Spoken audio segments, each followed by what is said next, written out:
Greetings and salutations. Another Tuesday, another video. So you might be wondering which 1980s beloved movie gets dragged into the light kicking and screaming, outed for being at least a bit overrated. After all, there are quite a few to choose from. The selection is there. But I thought, why not talk about The Breakfast Club? I know people love this movie, and for some reason, who knows? To me, it might as well be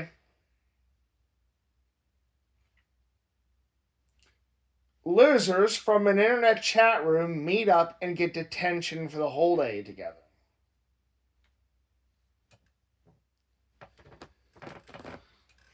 Now, granted, these folks in this movie are from all walks of life in a school.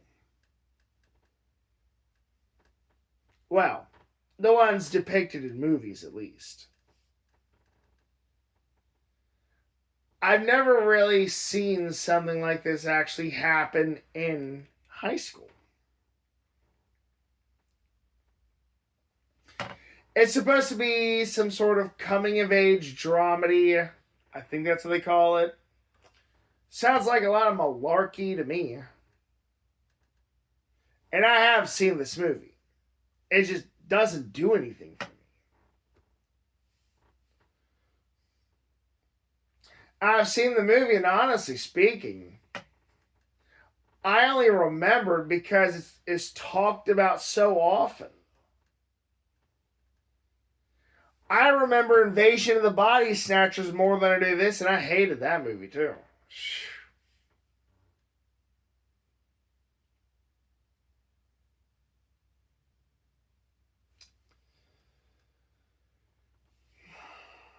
And this is one of those movies where the more I talk about it, the more I kind of get tired because it is that boring. Coming of age movies, especially ones involving detention, generally do suck.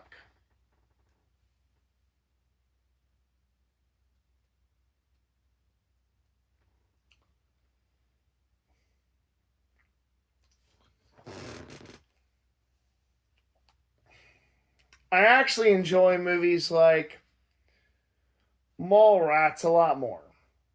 I don't know why, I just do. Not to throw them in a one specific period of time or another, but I just enjoy them a lot more than The Breakfast Club. Even the name is terrible, terrible, terrible. They're not having breakfast together. They're spending detention together. If it were the detention club, well, maybe that'd at least be something. No, it's called the Breakfast Club. Now, if you want to know about this movie, just ask Gemini to tell you all about it. I would even spoil the movie for you, doing you a huge favor, but I just can't be bothered. The movie just does not do anything that deserves recognition.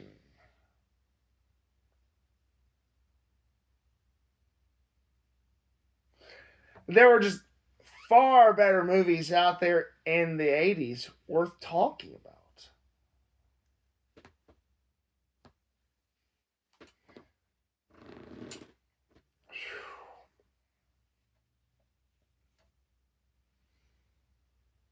I'd ask, did it even get a game?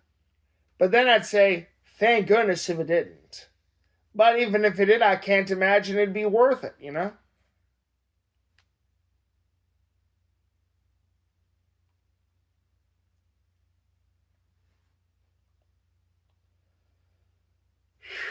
Boy.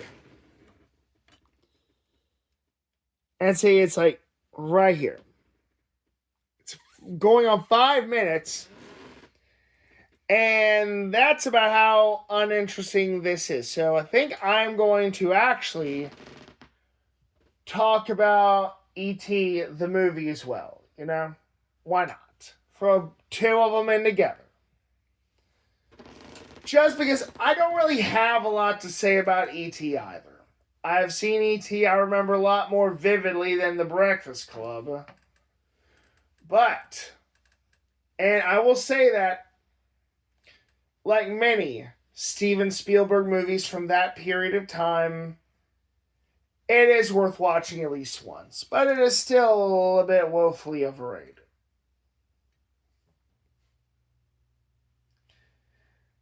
I didn't like the characters very much, except E.T., obviously.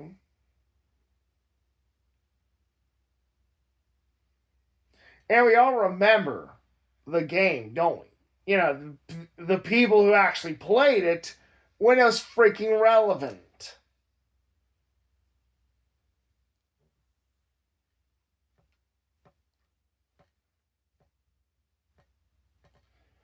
And, you know, I think it's kind of ironic to complain about it. People say, oh, it didn't do it justice, or it was made too short. Of course it was. I mean, first of all, you had to consider the game was made by a studio where everyone was doing drugs. At least most of them were. To the point that it got memed into oblivion, or so I'd say, but I could be wrong. I'm not gonna be like, you know, Jeffrey Hyde and just say something is memed, you know? It just seems like that to me. But I do know that a lot of people do talk about Atari employees doing a lot of drugs. That much is pretty evident, especially since it's in that Atari anniversary collection in one of the videos.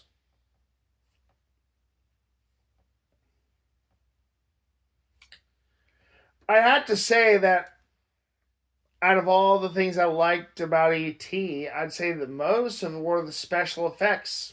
That's about it.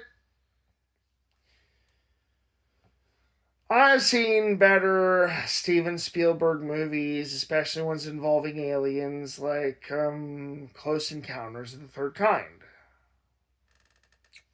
I would actually even prefer watching Close Encounters of the Third Kind over E.T.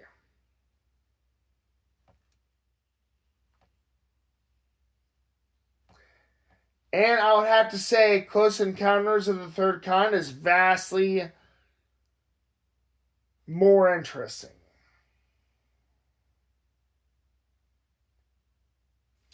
So, E.T. is about an alien who ends up on Earth, meets a boy, they become close friends, even, well, I'm gonna let you use your imagination, okay? Because I really don't want to fill in the blanks. I can't be bothered. I'm getting two movies out of the way in one video. Thank goodness. I don't know what I'm going to do for my last video in the series.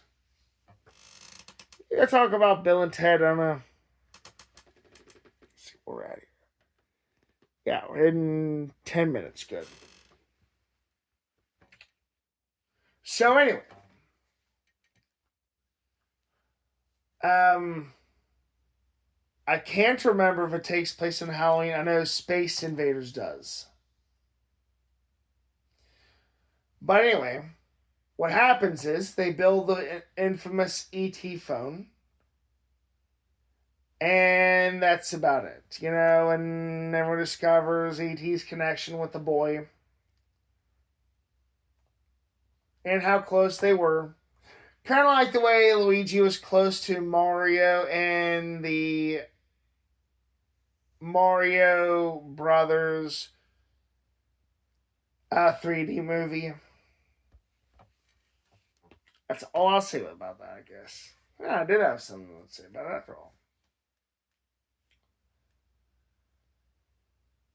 And I don't know, what is it with these movies and shows making the brother out to be a total douchebag? But that brother was a total douchebag. He just was.